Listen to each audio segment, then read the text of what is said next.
Rising prices at the pump affect everybody.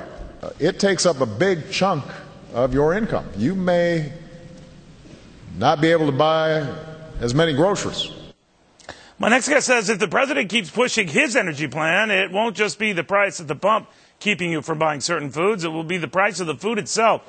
Chris Horner with the Competitive Enterprise Institute joining me now. Chris, your argument is that all this ethanol and other push just robs resources into areas that end up costing us a lot more for a lot more, right?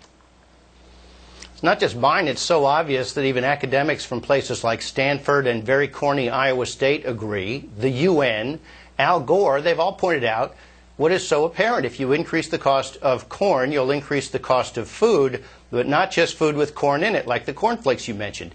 What about animals that we eat that eat corn? Well, the price of eggs went up something like 50% in a year when this mandate was increased.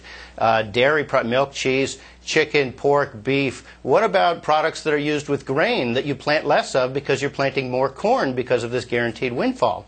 So the price of bread goes up. What if you stop planting white corn for tortillas and yellow corn for ethanol? You have food riots in Mexico. These are all true stories. And everything the president just said about the regressive nature of gas price increases, which, by the way, until recently were something he was aggressively in favor of, and he's on record, as are his appointees, applies to the increase of food prices. It's very regressive. It's led to, again, food riots in Pakistan all the way to faraway Mexico. And you can tie, there's not one influence, only one influence on anything in this economy. But this is a major influence and a series of coincidences if we want to listen to the people benefiting from these policies who insist, no, nothing to see here.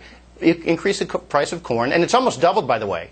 Actually, it has doubled since this mandate was increased in 2007. And this is something that hits people's pocketbook hard, and they see it and remember it at elections, right? I mean, so you could talk about establishing an energy policy, but if it's going to cost them more at the grocery store, it boomerangs, right?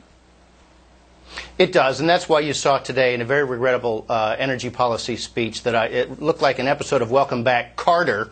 The president casting bogeymen and blaming other people and indicating that oil companies are hoarding and sitting on leases that really would produce. They really would, but they're just sitting on them because he's got to set up bogeymen because he's in re-election mode, if people haven't noticed, and he's starting to do what he does. He's in blaming mode, and this is going to continue. Chris, thank you very much. Meanwhile, did you hear about the woman who fell in a sinkhole in her own backyard? She's fine. But with the whole we're digging, are we? 911 emergency. Do you please fire ambulance? You're in the ground?